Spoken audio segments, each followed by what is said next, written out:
Please note that this podcast episode features themes and depictions of self-harm and suicidal ideation.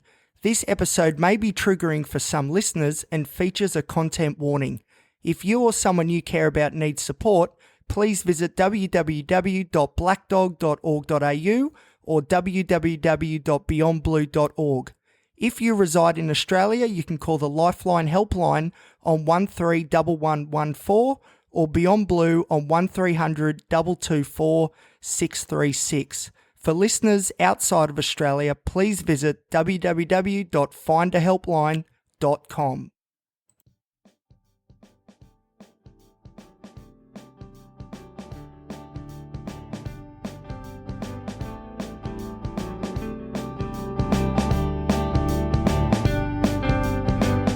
G'day everybody, my name is Elliot Waters and you're listening to the Dysregulated podcast. As always, thank you for tuning in. Today's episode is the third installment of the Discharge Papers series, where we go back and have a look at what my doctors and psychiatrists were thinking and perceiving of me during some of my most acute and distressing mental health episodes. But before we get into that, I just want to say, if you're enjoying the show, feel free to like, subscribe, give us a rating and share it around with your mates. And if you want to follow me on Instagram, you can certainly do so at elliot.t.waters. For today's episode, we're going back to the 22nd of February 2019, back when I was a young, fit, but extremely mentally unwell 28-year-old. But in order to appropriately evaluate the discharge papers here on today's episode, we need to initially go back a little bit further and talk about the context in which this all went down. So on the 20th of February 2019, I was admitted on that fateful day to the psychiatric ward here at the Mater Hospital in Newcastle. Now, my memories of this particular day are quite vivid. It almost feels like it happened yesterday, but thank goodness it didn't. It was 3 years ago. That's the good news. But the first thing I remember was when I woke up, straight away, I was just barreled by a wave of negative emotion. There was this constant, obsessive rumination that was just ringing in my ears, and I could not do anything to turn those ruminating thoughts down. It was so overpowering and overbearing. Now, at this point, it needs to be said, I only had 2 diagnoses. We've got like 7 or 8 now, but back then I only had 2, which was generalized anxiety disorder and major depressive disorder. But looking back now, those 2 diagnoses certainly didn't encapsulate the strength and severity of these intense obsessive ruminations. So with the benefit of hindsight, now that I've got a few more diagnoses and I know a little bit more about myself, I look back now and quite clearly I can see 3 diagnoses in particular that were at play. The first one being major depressive disorder, because the whole deal with rumination is that you're thinking about things that may have not gone the way you wanted them to in the past. And depression as a disorder certainly is all about living in the past, whereas anxiety, on the other hand, is more about living in the future, catastrophizing about things that may happen. But depression is really ruminating and feeling those negative emotions about things that have happened in the past that you just can't let go of. So major depressive disorder was certainly a key proponent of this obsessive rumination. The second disorder that was playing a key role, which I wasn't diagnosed with yet, although that was to come very soon, is borderline personality disorder, because my ruminations, the subject material, was all about my girlfriend at the time. And just to add another layer of context to what was going on at this point, me and this girlfriend at the time, we were just about to break up and the writing was on the wall, and needless to say, I was not handling it very well whatsoever. So major depressive disorder, borderline personality disorder, and the third one was obsessive compulsive disorder. So I've got OCD but without compulsions, but I definitely have that obsessive component to my psyche.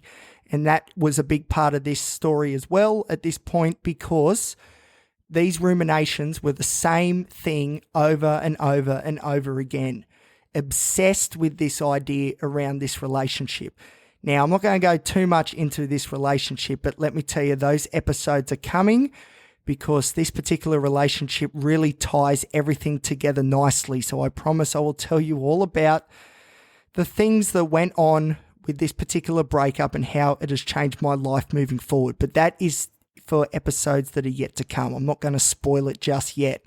So looking back, that rumination, that obsessive rumination, very much a consequence of major depressive disorder, borderline personality disorder, and obsessive compulsive disorder. But as I said at this point, I only had 2 diagnoses, which was generalized anxiety disorder and depression. And even at this time, I knew there was more going on, that those 2 disorders didn't encapsulate all the behaviors, all the thoughts and emotions that I was feeling. But thankfully, from the 22nd onwards, we had a bit of clarity around what was going on. Anyway, let's continue. So this particular day, I had to go to work. I was rostered to work. And at this point, I was working at Bunnings Warehouse. So all the Aussies will know Bunnings very, very well. For the uninitiated, for the international listeners, Bunnings Warehouse is a retail store that sells hardware, building materials and lifestyle products. And at that point, that is where I was working. Now, the problem is, of course, that these negative cognitions, the last thing they wanted me to do, the last thing these mental illnesses wanted me to do was go to work. And that was a general rule, not just this day, but every day. And the reason for that is pretty clear, because these mental illnesses don't want you to succeed in life. They want you to fail and fail miserably. And for good or for worse, working and being employed and doing all that sort of stuff is a very big component when it comes to leading a successful, happy life. It's a real building block of building a life worth living, you could say. This particular day, the last thing I wanted to do was go to work, but go to work I did. Now, I just want to interject quickly because I want to sort of highlight that point just a little bit here. How important it is for people with mental illness to still do everything they can to stay engaged with the workforce. And there's 2 key reasons, as far as I understand it, as to why working is such an important component of fighting back against these mental illnesses. And I touched on the first reason just before, because these mental illnesses don't want us to succeed. They do not want us doing things which better our lives. They want to drag us down constantly. And if we are able to push back and go, listen, how about you be quiet? I'm going to work. I'm doing what I need to do to build a life worth living. Leave me alone. If we are able to push back and still get to work and get the job done and do a good job and really focus on what we're doing, then that strengthens those neural connections which we use to push back against mental illness. It empowers the individual because you know that you can do it. But if we give in, and there's no judgments here if people give in, by the way, to mental illness. I've done it many times and it's taken a long time to get to this point where I'm a lot more robust in the face of this negative emotion. But unfortunately, taking the option of not going to work reinforces those poor maladaptive coping strategies. And that's why it's so important to fight back and say, no, although I don't want to go to work, I'm going to go there, give it me all and achieve something today. Pipe down mental illnesses. And the second reason is because work, as far as I see it anyway, is the great distractor. So some of my really terrible moods before going to work, I thought there is no way I can do this because there's just too much negativity going on. But once I got stuck in, focused on the tasks at hand, really externalized from my brain. So instead of just living inside my brain, constantly ruminating, thinking negative thoughts or catastrophizing about the future, which is something I do so often, by being at work, you're sort of forced to focus outside the self. So working is the great distractor. And if you're going through some really tough times, for at least 8 hours, you can focus on something else. Now, of course, if somebody's going through a really acute mental health episode, like myself in this story, as I'm about to tell, that can be very difficult. But work and being engaged is a good way to push back against mental illness. Anyway, I press on. So I woke up and there's this constant rumination, but I went to work. Now, like I said, ordinarily work is the great distractor, but even this particular day, I just could not get the focus off all the negativity in my mind and focus on the tasks at hand. So I remember on this day, I'd go to the toilet. At times there was crying. I'd be hiding around the back of the building. I'd be crying on the phone to a friend saying, mate, today is not a good day. We're in big, big trouble. And it really felt, I remember being scared, like my cognitions, my emotions, it scared the living hell out of me because it felt like I was in my own version of hell, that is for sure. It felt like the walls were closing in and the complexity of life was suffocating. And the real problem was that I didn't have this belief that I had the tools or the strength to fight off and get out of this complexity that I was creating for myself. And unfortunately, when a lot of people have attempted suicide and report what their headspace was like during the time, a very common theme is that life is just so complex and I cannot see a way out of the complexity. And for me, that morning, that day, that was a huge part of my thought process. That is for sure. So I remember ringing my friend and, saying that things are really hit the limit here. We're in big, big trouble. And he just said to me, like I just said before, just concentrate on your work, try and distract yourself for now, try and achieve something, and then you'll feel better about yourself. But unfortunately, this particular day, there was no getting out of this very, very dark mood. So anyway, so the shift ends, and then I remember I walked to my car. Now, as I said, although I couldn't get out of this negative headspace, there were opportunities where I was distracted. I was forced to be distracted from my own inner turmoil. But once I finished work that day, the distraction was gone and it was just me and my thoughts. And it was nighttime when I finished. The moon was out, and I always have my deepest thoughts at night and my darkest thoughts as well quite often. And this day was no different, but it was dialed up to 11.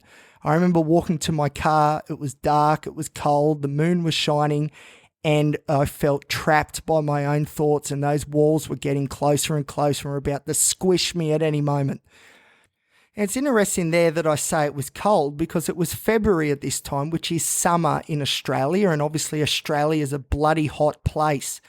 But I felt cold and everything was grey. I remember looking around and everything was just grey. Obviously being at night sort of helped that along, that's for sure, but everything was grey and cold. It was very surreal. But it was about to get more surreal because I jumped into my car with every intentions of driving home, and I just could not move, and I had a breakdown and I started crying, and then a bit of a psychotic break occurred. So this wasn't a full-blown case of psychosis because I knew once I started having these sort of delusions and entered this dream state, which I'll talk a little bit more about in a minute, I knew that it wasn't actually my reality. So it wasn't a full psychotic episode. But at the same time, I allowed myself to be in this dream state and live it out, and it felt like it was my reality. But there was that little voice saying, no, this isn't our reality, unfortunately. This is only a dream. This is only a bit of a delusion. But that's what can happen under extreme emotional stress because the brain wants to escape. The brain doesn't want to be under that sort of turmoil. So sometimes it creates its own reality to try and escape the pain that we're feeling. So in this case, this dream state took me to my happy place, which was to my wedding day. Yes, my wedding day is my happy place, and I was getting married to my girlfriend at the time. And needless to say, that dream state that I was in has not turned out to be the reality of the situation. But that's okay, that's fine. But it is interesting as well. We should sort of analyse this, psychoanalyse it a little bit, why my wedding day would be my happy place. And I'll tell you why, because at this point, my measure that I use, my metric on if I'm a decent person or not was if I was in a loving relationship. This is borderline personality 101, definitely. My metric was not, doing community work or being a good friend or a good son or a good brother, etc. It was whether I was in a relationship and it was successful. And obviously getting married is very symbolic and, is sort of symbolic of the fact that we have won the game. And Elliot, because you're married, that means you're a good person. The good news is that is definitely not my metric that I measure my success upon now. That is for sure. Don't get me wrong, I'd still like to get married and all that sort of stuff. And I am still hopelessly single. But at the same time, I know that there's other important things which also deserve to have significance placed on them. Anyway, So yes, I was in this dream state, my happy place, which was my wedding day. And I remember I was on the phone to my sister at this point, and I was sort of babbling incoherently, and then my phone died. But thankfully, my sister realised that I would have been at work, and she come around and picked me up, and then they took me off to the Mater Hospital, and I was admitted onto the ward. One or two sort of comical parts, well, sort of comical. I think it's comical. I guess it's my story, so let's say comical. Two comical components of this story. The first one, so as I said, I was sort of hiding around behind the building. I was going to the toilets all the time, crying, calling my friends, saying the walls are closing in. This is the end. Lots of suicidal ideation was going on, unfortunately, that's for sure. I remember at one point on my shift, one of the majors came down, and this was so ironic, unbelievably so. She said, "Elliot, I love the positive energy that you bring to this place. Please never change. I love your positivity." And I remember I started laughing, which I guess sort of reaffirmed that whole positivity thing. But I was having arguably the worst day that I've ever had, and yet one of the managers come down and said they loved my positivity, even though I was in such emotional turmoil. Unbelievable. So that goes to show how strong my facade is, the persona that I can put on to hide my real thoughts and feelings. And for so long, that facade was so strong that I hid my own thoughts and feelings from myself. But that facade, that mask, that persona has definitely dropped away now, that's for sure. And the second comical point is that when I got to my car, so as I said, I had this sort of psychotic break thing because the emotional drama and flooding feeling was so strong that I just had to escape somehow. But one of the ways that I tried to escape was, I must admit, through the use of self-harm. So we have these box cutters at work that don't cut anything because they're safety knives and they're so safe they don't actually do anything. And let me tell you, these safety knives aren't very good at cutting skin either. So I was trying to cut myself and my wrist to try and ground myself, and instead of feeling emotional pain, I wanted to transfer that towards physical pain. But unbelievably, these knives, they barely cut boxes, so there was no chance they were going to cut my skin, and it didn't work. And I remember at one point laughing, thinking how ridiculous this situation was, but unfortunately that laughter did not last for very long. So as I said, my sister eventually figured out where I was. When she arrived, I was slumped over in my seat. I had tears streaming down my face, and I was sort of in that other world that I was teleporting to. And then when she opened the door, I was laying on the door and I fell out of the car. Then I was snapped back to reality. And then she said, "I think we need to take you up to the hospital." And that's exactly what she and my family did. So there you go. There's more to tell of that story, and I will do that in future episodes, but that's probably enough for now. So let's move on. So anyway, I went to the psychiatric ward. I was there overnight, and it was really about trying to contain any sort of self-harm behavior, any suicidality, suicidal ideation that I may have and definitely was having at that time. And like I said, at this point, I only had 2 diagnoses, and the doctors up at the hospital had a feeling there might be a bit more at play. So they referred me onto the James Fletcher campus, which is another specific mental health hospital here in Newcastle. And I had an appointment with the psychiatrist there, and I was with him for 2 hours, and we went through everything. And at the end of that, I was diagnosed with borderline personality disorder. But that was all. The other diagnoses were to come later, and we will look at those discharge sheets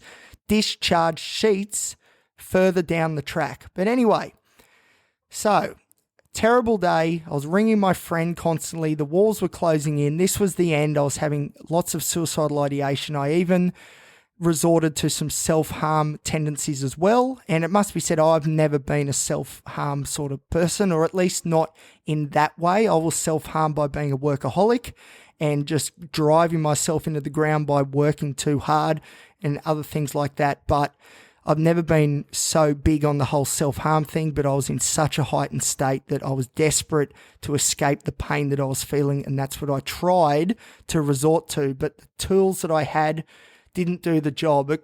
I even tried so hard, and it says it here in the discharge notes, which we'll go through now. They even tried to use my car keys to try and hack it myself, and that didn't really work either. So, went to the psychiatric ward, was there for 2 days, got looked at, decided that I needed to be referred onto a psychiatrist for a really in-depth account of what was going on and to try and come up with some strategies moving forward. Now, this was definitely a turning point. This appointment with the psychiatrist really got the ball rolling. But at the same time, not all of my diagnoses that I have now were diagnosed on this particular occasion. A lot of them would come later still.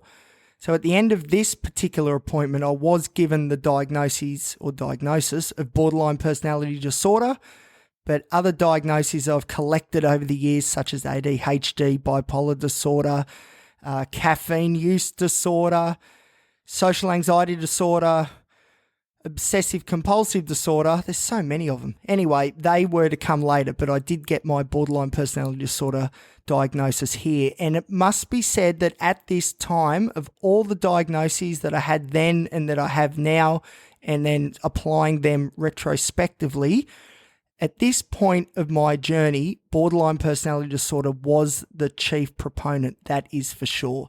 Anyway, let's now get into the discharge papers. So it starts like this. James Fletcher, Mater Mental Health Service, Newcastle, New South Wales, Australia.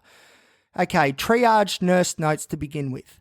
Family requesting to see mental health practitioners. Increased depression, fluctuating suicidality, making eye contact, calm presence, history of depression, anxiety.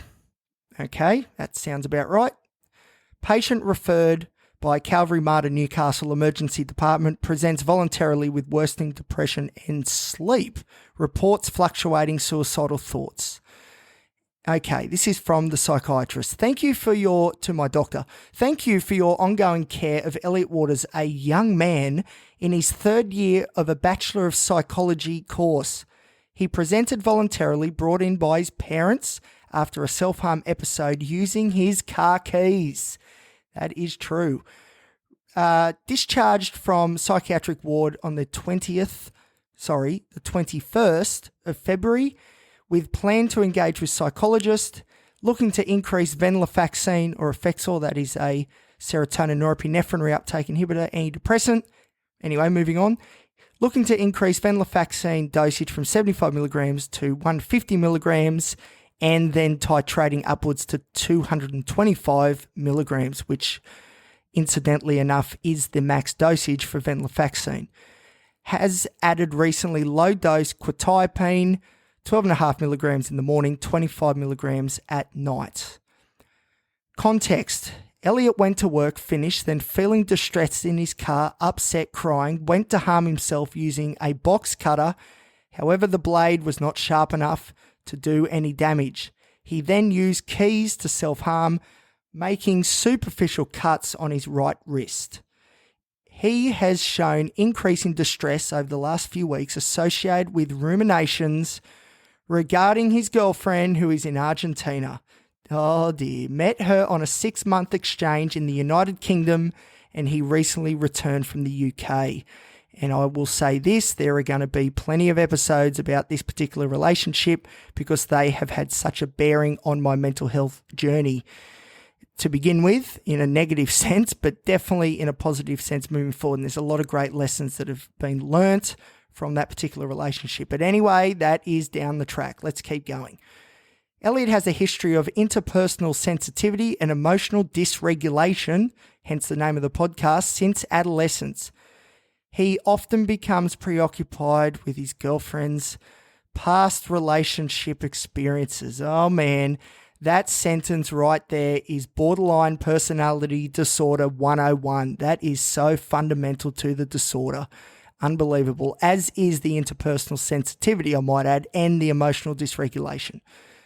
General practitioner diagnosed depression and anxiety. Commenced on venlafaxine, previously on dosages up to 225 milligrams. However, not taking for some time, then recently recommenced on 75 milligrams. Increased to 150 milligrams whilst in the Mater psychiatric ward a few days prior. Elliot lives at home with supportive parents and a younger sister since returning from the United Kingdom. no trauma history, which isn't actually true. But at this point, I didn't realise that there was some emotional trauma going on. Remember, this is at the start of the turning point. So I didn't know what was going on at this point, and the doctors were struggling to sort of figure out as well, because it's hard. Obviously, I need to tell them what I'm feeling, but if I don't really know what I'm feeling, that's a very big barrier to getting help. Medications, venlafaxine, 150 milligrams, quetiapine, 12.5 milligrams in the morning, 25 milligrams at night, recommended to be a short-term dosage equivalent, which is funny because here we are 3 years later and I now take upwards of 100 milligrams of quetiapine. So unfortunately that didn't come to fruition, which is a shame. No changes in medication, provided with a 7-day supply. Elliot is a fit young man. I told you I was fit back then, of stated age, 28. He has short blonde hair, which is thinning centrally. Did they have to add that in? Anyway, short blonde hair, thinning centrally, which I might add is still thinning, but hasn't gotten much worse, all right? I've still got a bit. I'm holding on. He was casually dressed. Intense engagement at times. Good eye contact and rapport established.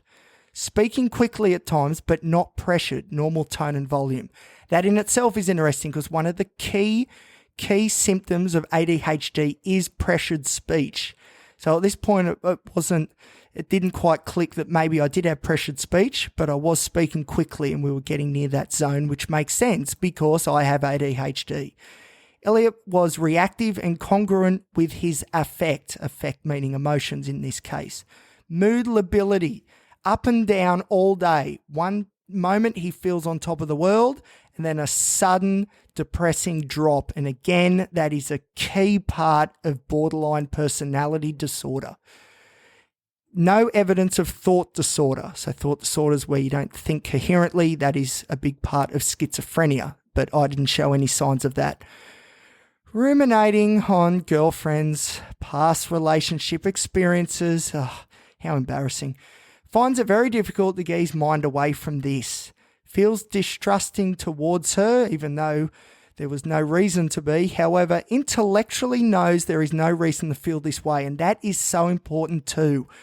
So essentially what I would do, or what I have done and what I still do today, is that I challenge my illogical beliefs and thought processes. This is very much a CBT, cognitive behavioral therapy type of intervention, cognitive restructuring. But the problem with CBT is, for those really complex cases, of which I am one of those, unfortunately it isn't enough. I knew that these thoughts that I was having were flat out not true. There was no logic to them at all, and it was a bit ridiculous.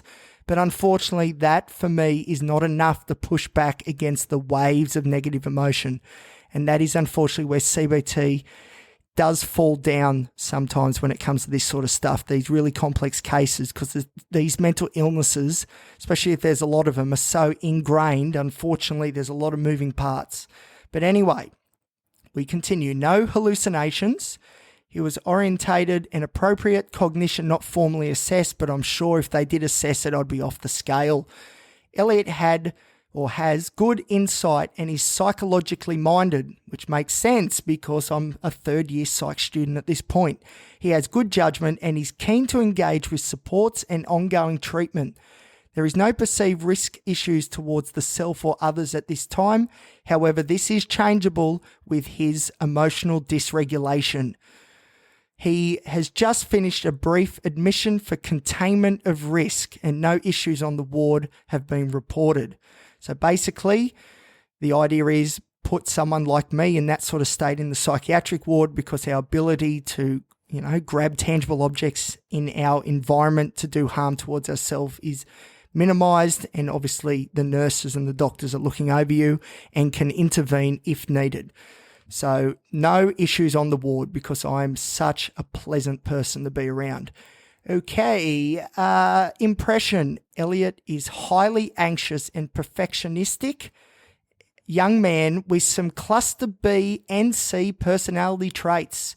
Increased distress in the context of relationship changes because it was changing because we were on the brink of breaking up and I knew that was coming. Now, I'm going to just divert quickly and explain what cluster B and C is all about. So cluster B and C personality traits. So there's 3 clusters, cluster A, B, and C, as you probably would have guessed. So cluster A includes paranoid personality disorder, schizoid personality disorder, and schizotypal personality disorder. Now, don't worry if you don't know what that means. In future episodes, I will go through all these diagnoses one by one, and we'll go through it in a lot of detail, which will be great, and hopefully you'll learn a lot. Cluster B, remember I showed signs of cluster B, and you'll see why shortly, include 4 personality disorders. They are antisocial personality disorder, histrionic personality disorder, narcissistic personality disorder, and, of key importance to me, borderline personality disorder. And then we have cluster C, which is interesting because I haven't been given a formal diagnosis of any of the cluster C personality disorders, which I'll mention in a minute. But at the same time, I can see why there was a bit of thought around the potentiality that I might be a part of this as well. And the 3 cluster C personality disorders are avoidant personality disorder, dependent personality disorder, and obsessive compulsive personality disorder, which is not the same as OCD. And again, I'll do an episode that highlights the differences between obsessive compulsive disorder and obsessive compulsive personality disorder. Anyway, of those 3, avoidant, dependent, and obsessive, I actually tend to fit the bill for 2. Now, as I said, I'm not diagnosed with either of these 2, and the 2 I'm talking about is avoidant personality and dependent, but I do show traits of both. And just quickly, I'm going to tell you what some of the traits of these 2 are, because I'd say a lot of you probably haven't heard of these disorders before, very rarely diagnosed, very small portion of the population has this diagnosis. Avoidant personality disorder is all about being overly sensitive to criticism and rejection, regularly feeling inferior or inadequate, avoiding social activities or jobs that require working around other people, and holding back from personal relationships. And really, we can look at avoidant personality disorder as being the extreme of social anxiety disorder. So I would say avoidant is the worst case scenario of social anxiety. If we were to look at it on a continuum, the social anxiety is at one end and avoidant personality is right at the other. And dependent personality disorder, some indications of that include lacking the confidence to take care of yourself or make small decisions. See, very ADHD-like. I can see why this psychiatrist come to these conclusions. Feeling the need to be taken care of, having frequent fears of being alone. Again, fearing being alone and feeling alone is a huge part of borderline personality disorder. So again, there's that overlap. Being submissive to others. That's all about pleasing others. Big problem of mine. Having trouble disagreeing with others, not liking conflict. Again, a big part of my personality. Tolerating unhealthy relationships or abusive treatment, and feeling overly upset when relationships end or desperate to start a new relationship right away. The first part of that's definitely true, the overly upset part. Oh my God, my whole world is crashing. Not anymore, of course, because I'm a well-adjusted humanoid, but back then definitely. But the whole desperate to start a new relationship right away, that's not really me. So that's partly why I never got these diagnoses, because I don't quite fit the bill for all of them, but definitely I have traits of those 2. Okay, let's move on. So the plan moving forward, follow-up plan with the acute care team. So the acute care team, so what they did, they rang me every day for a week or 2 after this incident just to make sure I was going okay. The next plan is psychology appointment, continue current medications, recommending a medication review, and ceasing quetiapine with decreased distress, which unfortunately has not happened. Return to university starting Monday, and to increase mindfulness practice. So there you go. That is the 3rd edition of the Discharge Papers. That was a big one because that was such a momentous occasion. That particular occurrence being on the psychiatric ward, being admitted, and also this particular meeting where I got the borderline personality disorder diagnosis. that really set me up to change course and get to the point where we are today where, if you listen to the show, things aren't perfect, but we've definitely got a good hold on things compared to how we used to be. And I've got to say, I've cringed a lot throughout this because I read some of the stuff to do with my ex-girlfriend and the stuff that I obsessed over and ruminated over. Like, come on, seriously? Why did we put so much weight onto those thoughts? They are ridiculous. Absolutely ridiculous. It's juvenile, it's high school type of behavior. But unfortunately, that is the go with mental illnesses. There doesn't have to be any reason or rhyme as to why they are influencing things in the way that they are. That is why they're an illness, because as ridiculous sometimes as these cognitions, thoughts and feelings are, that's the problem. We can't just block it out. And like I said, CBT doesn't always do the job either. And for a complex case like mine, unfortunately, it doesn't. And looking back there, it's very obvious because like I said, in that document, it says Elliot understands basically how ridiculous some of these thoughts are. He can intellectually figure out that these cognitions are not sound. But unfortunately for people like me, all the evidence in the world just is not enough to diminish the strength that some of these cognitions have over us. But thanks to a lot of psychotherapy that I've done since this point, I've done heaps over the years since, including group therapy in a dialectical behavior therapy class, which is the gold standard intervention, psychological intervention for borderline personality disorder. Lots of one-on-one work with a clinical psychologists being more than one, and also lots of consultations with a private psychiatrist as well. Those thoughts do not have the power over me like they used to. Don't get me wrong, sometimes we still fall into that trap, that's for sure, but we are a lot better at catching ourselves before they take hold, which is great news. And the reasons for why that is the case very much has to do with this consultation here, because when I heard all about borderline personality disorder and what it was about and how relevant it was to my worldview, all of a sudden something clicked and I was like, hang on, it's starting to make sense now. It didn't all make sense because, as I've said before already, that a lot of diagnoses were still yet to come, but a real big feature of that time period was the influence of the BPD aspects over my life, and it was so empowering to finally understand that what I was going through was sort of like a tangible, you could say, a tangible thing, Now there were parameters around my behaviors and there was a framework for recovery, because that's what these labels and diagnoses and acronyms and all that sort of stuff, that's what their real purpose is. It isn't to define who you are or say you fall into this box, so that means you're exactly like this, because that's just not true. The real utility of these diagnoses is because by having one of these labels, you can then create a framework for recovery. And that's really what it's all about. And just on that last point, it's very true that these labels do not define who you are or how you behave, etc. So like I said, I did group therapy, dialectical behavior therapy for BPD. I was with another 6 other people with the same diagnoses as mine, and all of us were so different from each other. So one person who's got BPD or ADHD or depression compared to someone else, it is still so individual. So please don't get too hooked up on these labels, because their function is to create a framework for recovery. That is all. Anyway, thank you for listening to this episode. I hope that offers some insights.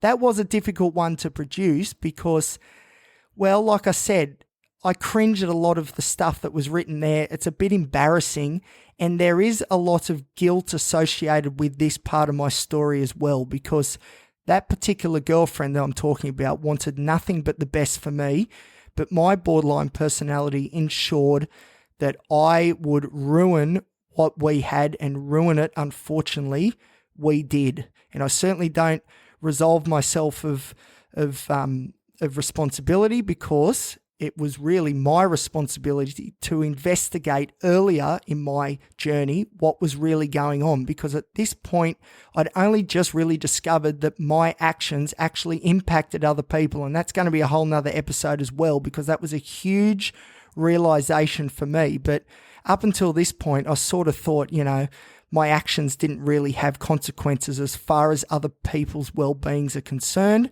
But this particular breakup certainly dispelled that myth for me, that's for sure. And there is still a lot of guilt, shame, I suppose, remorse even associated. But anyway, that is life, unfortunately. And the good news is after that all fell apart, I did make that commitment to myself and the people that I come into contact with and converse with and have interpersonal relationships with. I took on that responsibility and said, no, we are not going to be doing this anymore because it's ruining ourselves.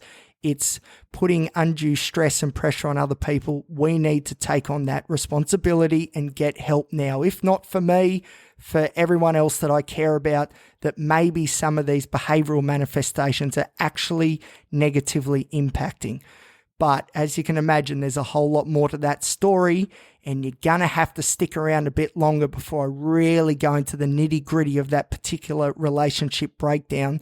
But needless to say, without that relationship breakdown, all these advances I've had with my mental health and even with life and just being a better person and more switched on and more successful, a lot of it I do owe to, unfortunately, the ending of that relationship, because that really took the wool from over my eyes and we couldn't deny, repress anymore.